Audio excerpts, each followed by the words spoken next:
Most people are playing the money game completely wrong. They're taught to work, save, invest, and eventually sell. But the ultra wealthy don't follow that cycle.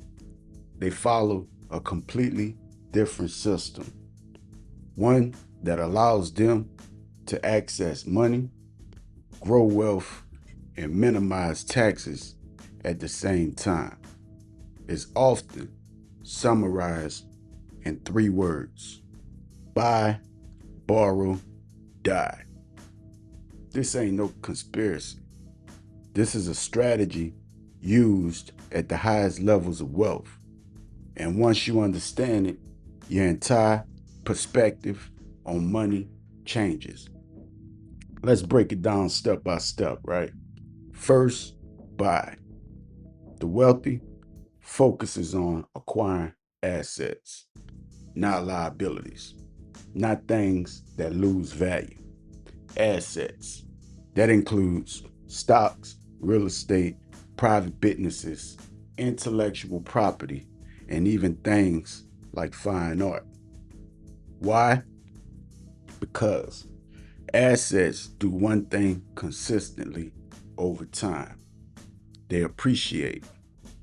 For example, if someone buys stock in a strong company, that stock can grow year after year.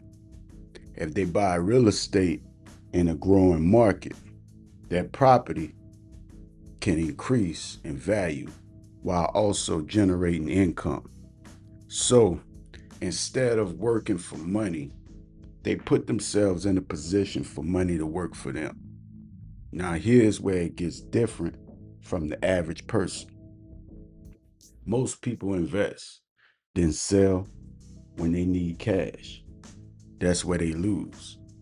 Because the moment you sell an asset, you trigger taxes, capital gains taxes, and depending on your income level, that can be anywhere from 15 to over 20% federally, not even counting state taxes.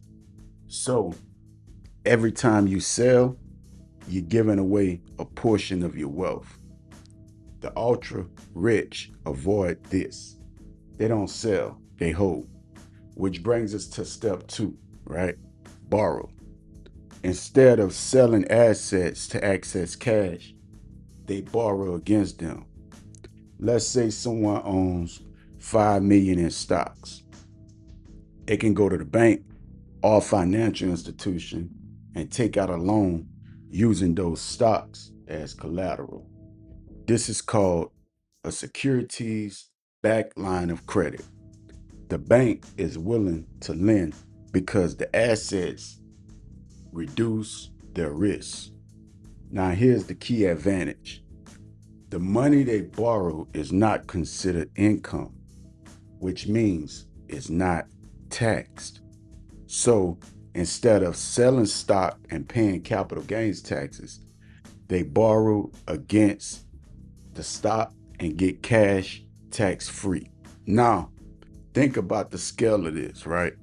If someone has 10 million, 50 million, or 100 million in assets, they can access large amounts of liquidity without ever triggering a taxable event.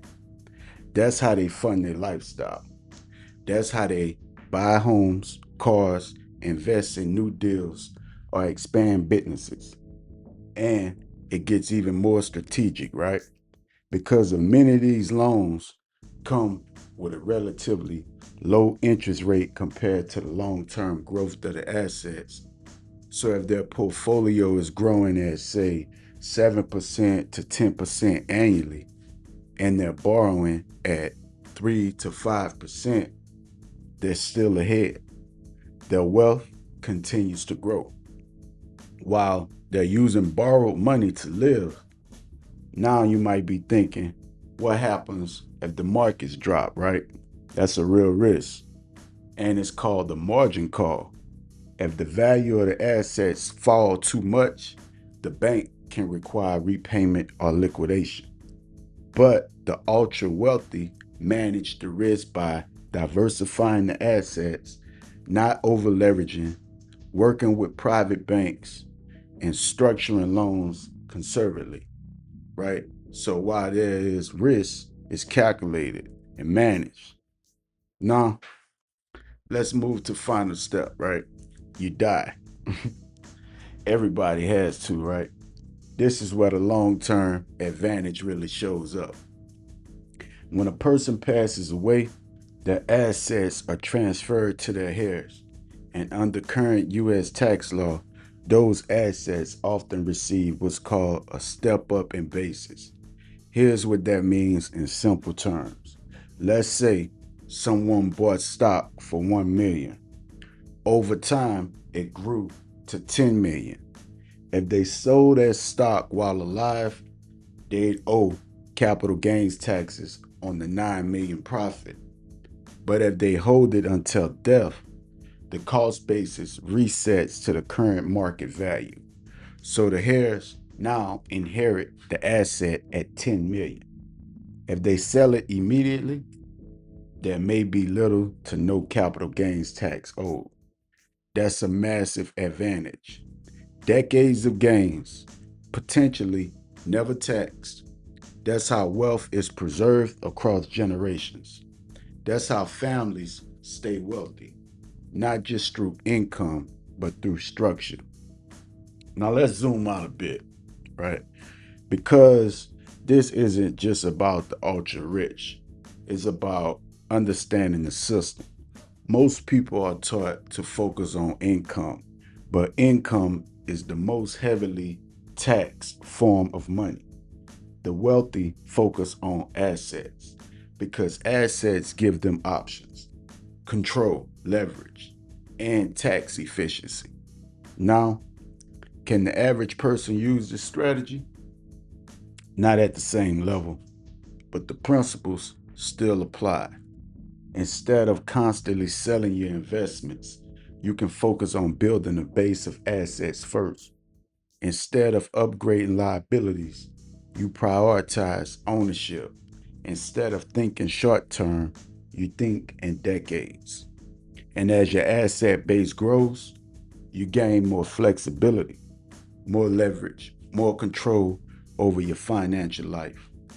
Even smaller scale versions of this exist.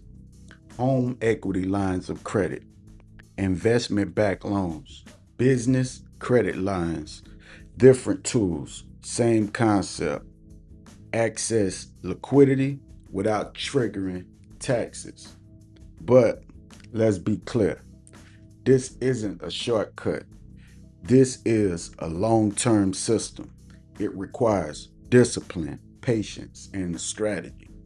Because without assets, there's nothing to leverage. And without control, there's no advantage. So here's the real takeaway, right? The ultra rich don't rely on income the way most people do. They rely on ownership. They build assets. They leverage those assets and they pass them down efficiently. That's the game. And once you see it clearly, you stop focusing only on earning money. You start focusing on building wealth that lasts.